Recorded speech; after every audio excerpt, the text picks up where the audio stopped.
Sorry, Karen Corda, I'm quicker than I thought here.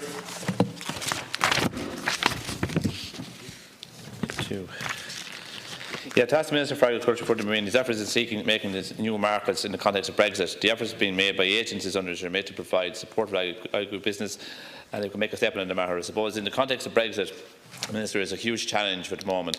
We see the beef sector, for example, is going through a difficult time. 40% of our beef exports go to Great Britain presently. In order to ensure that all our eggs are not in one basket in the future, what efforts are being made to ensure that we have other markets developed to replace those markets that we maybe have in the next period of time?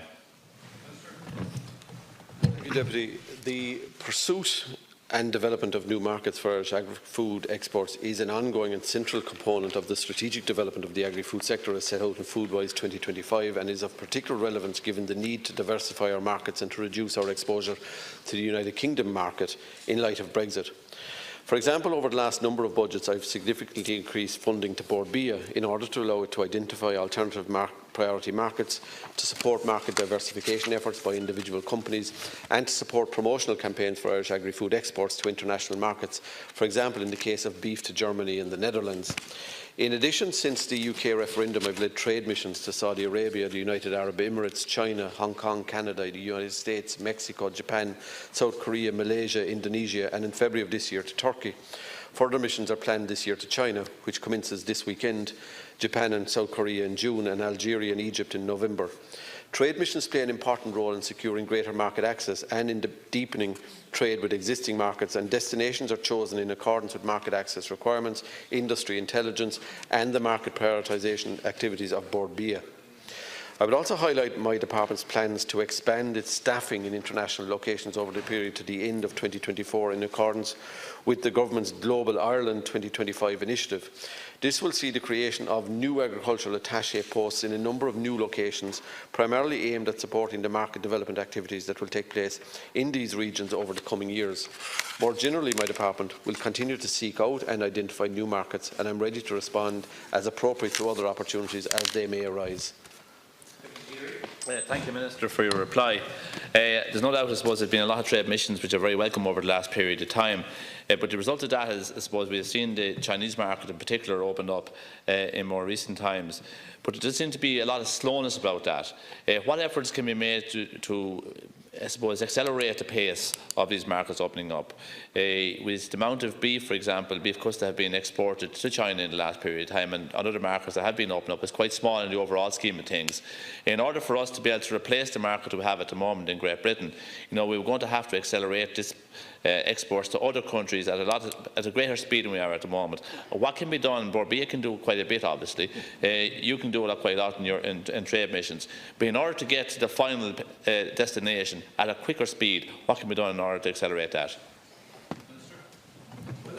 Deputy, I'm not sure we should be in a headlong rush, and I know you're not suggesting this, out of existing traditional and what are high-paying markets. The UK being the obvious example, because it is probably the best paying market for beef, certainly within the European Union, if not in the world, and we have a significant market exposure there. So I'm not sure we should be, rushing headlong out of that market. It's hard won, but we should be all strategically looking for new market opportunities. The volume we export outside of the European Union, including the United Kingdom, is small, but it is growing, and all of the market intelligence would suggest that the Asian market, where you have an increasing middle class with more disposable income, is looking to replicate Western dietary habits in terms of protein sources, etc. So we would see opportunities there for dairy and beef and other proteins in the short term. So it's a question of, I suppose, trying to work with the industry. Obviously, they are the people who are in the marketplace trying to make a living. We operate on the intelligence that's accumulated from them and from Bord Bia in terms of our endeavours to open new markets.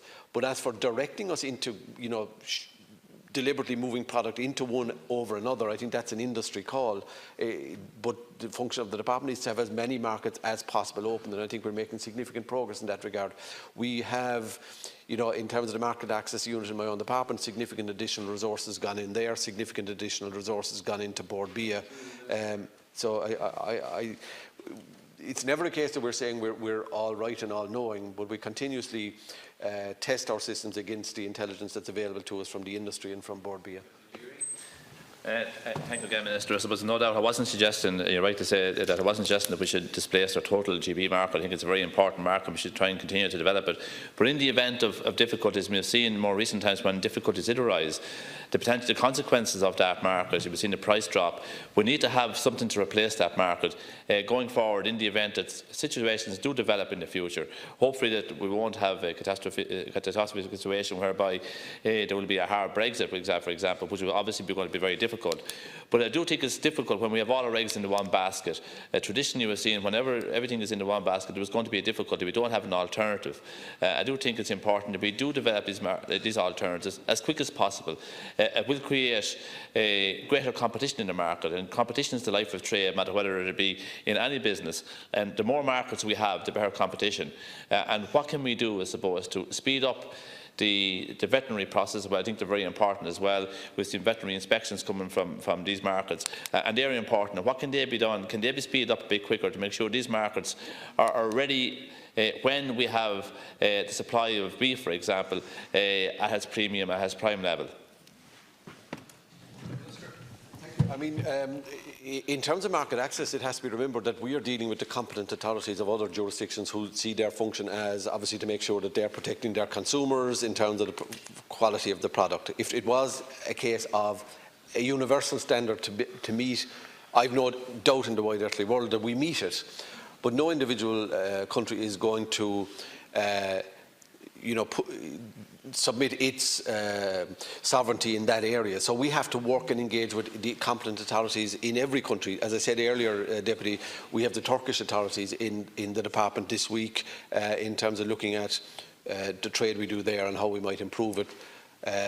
I know there's communication, in fact, this morning into the department from our embassy in Egypt around a visiting delegation to come from Egypt later in the year. We're constantly on alert and working with the industry, trying to improve the terms and conditions under which we trade with those countries. If you look at the China market, for example, I mean, the UK market is geographically the closest one to us, and that is a huge determinant of where we should and do trade, geography.